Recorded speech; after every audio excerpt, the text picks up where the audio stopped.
Let's begin Pune to Goa trip. सुबह के 5 बज रहे हैं और अब हम निकलने वाले हैं और भगवान का आशीर्वाद ले लेते हैं। हमेशा जब भी स्टार्ट करने से पहले भगवान का आशीर्वाद लेना चाहिए। आप देख सकते हो कितना अंधेरा है, तो अभी हम निकलने वाले हैं।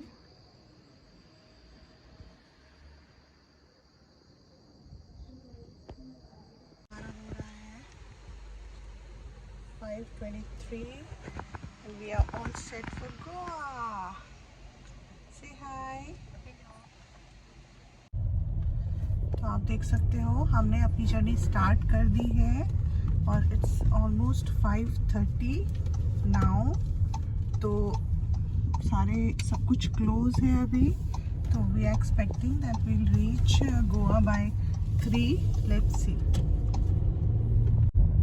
तो अब जस्ट हम अपनी सोसाइटी से निकल रहे हैं। ये हमारे सोसाइटी का मंदिर है, तो भगवान का आशीर्वाद लेते हुए कोई भी जर्नी स्टार्ट करनी चाहिए। तो आप देख सकते हो हमारी सोसाइटी का मंदिर। इस टाइम भी कुछ लोग हैं यहाँ पे। आप देख सकते हो सिटी कितनी अच्छी दिख रही है। और ये ऑलमोस्ट हम मुंबई बेंगलोर हाईवे टच कर गए हैं और अभी पहला टोल थोड़ी देर में आ जाएगा। कात्रज हाईवे है ये। अभी ट्रक चल रहा है जैसे कि आप देख सकते हो, तो इसलिए थोड़ी डिफ़िकल्टी होती है। कुछ टाइम के बाद ये प्रॉब्लम भी नहीं रहेगी। तो पहला टोल आ चुका है और जो स्क्रीन पे जो रूट फ्लैश हो रहे हैं, यही रूट को फॉलो करके हम पुणे टू गोवा जा रहे हैं।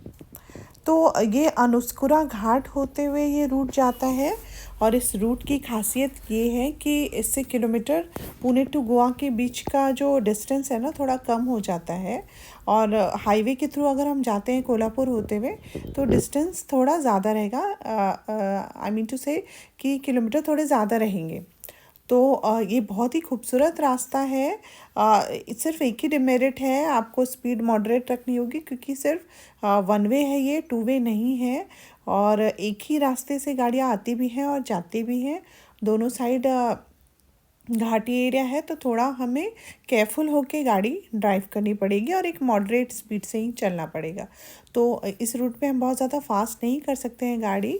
अदरवाइज़ ये रास्ता बहुत खूबसूरत है, आप डेफिनेटली एक बार ट्राई कर सकते हो। और इस रास्ते के बीच में ही हमने थोड़ा ब्रेकफास्ट किया, एक छोटा सा ब्रेक लिया, पेट्रोल लिया, चाय पी और उसके बाद हम अपने डेस्टिनेशन के लिए आगे बढ़े। तो मेरा बेटा भी सो चुका था, जैसा कि आप देख सकते हो बच्चे जनरली सो जाते हैं गाड़ी में, तो वो एक अच्छी बात होती है। तो और फिर कुछ टाइम के बाद थोड़ी देर में सूरज भी निकल गया था और तब हमें बहुत कुछ विजिबल हो गया और सारी चीज़ें क्लियरली दिखने लगती है। वो एक अच्छी बात होती है सुबह की। तो अब हमें ज़्यादा तकलीफ़ नहीं हो रही थी और यही रीज़न है कि हम बहुत ज़्यादा पहले भी नहीं निकले। 5 o'clock के अप्रॉक्स निकले।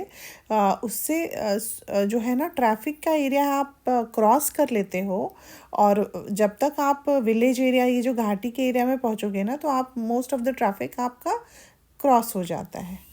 तो आप देख सकते हो रास्ता कितना ब्यूटीफुल है। हम लोगों ने इस रास्ते को भी उतना ही इंजॉय किया जितना हम गोवा पहुंच के हमने इंजॉय किया।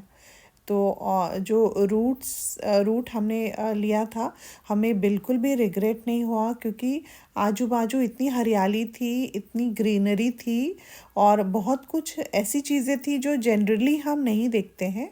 जैसे आप देख सकते हो इस पिक में कि विंड फैंस भी एक जगह पे हमें मिले और हम विंड फैन के काफ़ी पास से हम क्रॉस किए और मेरे बच्चे काफ़ी एक्साइटेड हो गए वो देख के, क्योंकि जनरली हमें ये चीज़ें देखने को नहीं मिलती है सिटी में। तो आप देख सकते हो ये विंड फैन कितना बड़ा है, हम इसको आपको और पास से दिखाते हैं।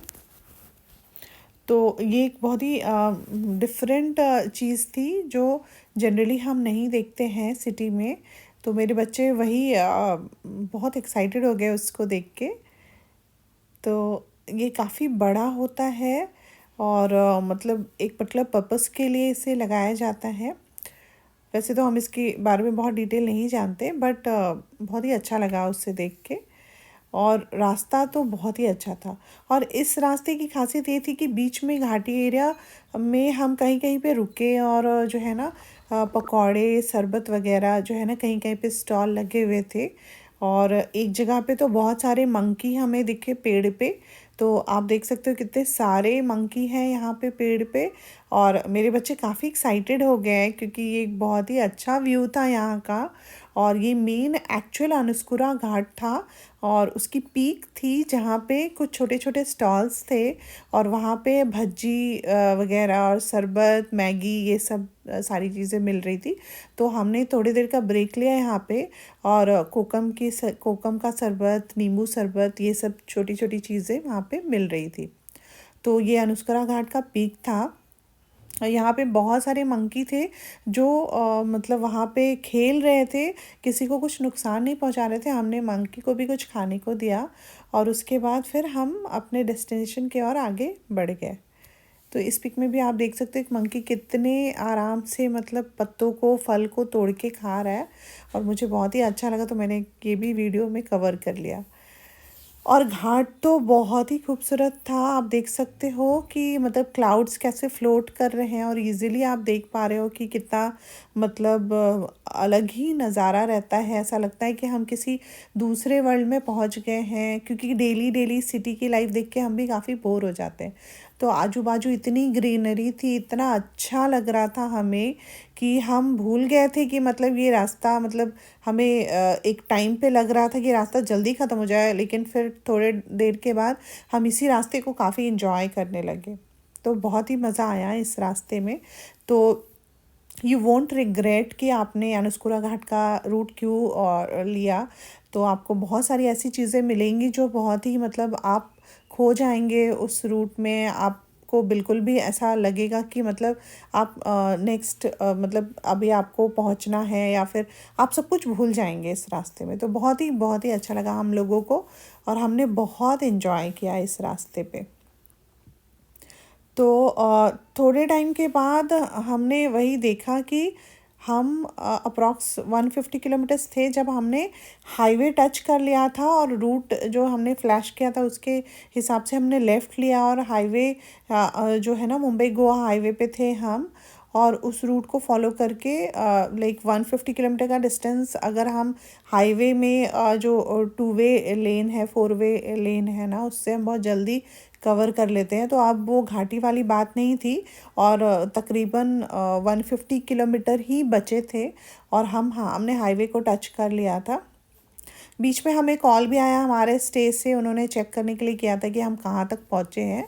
तो हम ऐसा एज्यूम कर रहे थे कि हमें अप्रॉक्स 4 बज जाएंगे। और बीच में हमने, हाँ जैसे कि आप देख सकते हो स्क्रीन पे 4:06 का टाइम दिखा रहा है। तो हमने ब्रेकफास्ट कर लिया था एक जगह रुक के, और काफ़ी अच्छा रहा था वो ब्रेकफास्ट का एक्सपीरियंस, क्योंकि मतलब बहुत अच्छे जगह पे हम रुके थे, और उसके बाद हमने हैवी ब्रेकफास्ट ऑलमोस्ट हो गया था हमारा। तो 4 बजे हमने सोचा था कि स्टे पे पहुंचने से पहले हम कहीं पे रुक के और थोड़ा कुछ खाएंगे, और उसके बाद अपने स्टे पे जाएंगे, और उस शाम को भी हम सनसेट देखेंगे किसी बीच पे जाके। तो हमारा यही प्लान था। हमें बहुत अच्छा लग रहा था कि फाइनली हम गोवा पहुंच गए हैं, और हमें काफ़ी ज़ोरों से भूख भी लगी थी। तो हमने वही सोचा कि पहले हम कुछ खाने का अच्छा खाएंगे, और उसके बाद ही बीच के लिए आगे बढ़ेंगे।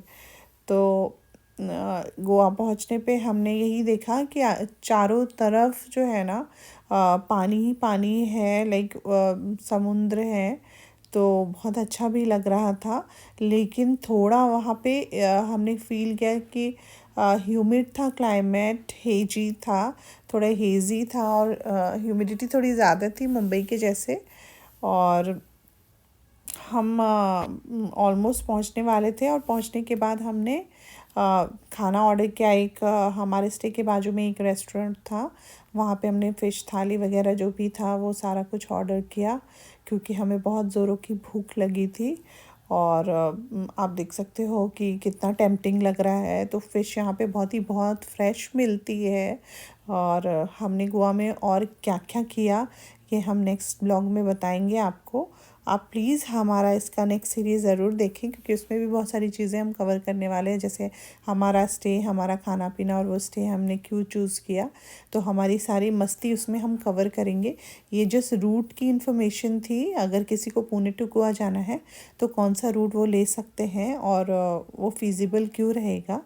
तो अब नेक्स्ट ब्लॉग आप देखिए और उसमें आपको बाकी की डिटेल्स मिलेंगी। और गोवा एक बहुत ही अच्छा डेस्टिनेशन है, आप ज़रूर ट्राई कर सकते हो और ड्राइव करके भी जा सकते हो। यही देखने के लिए हमने कार चूज़ किया। Thank you, bye bye, take care.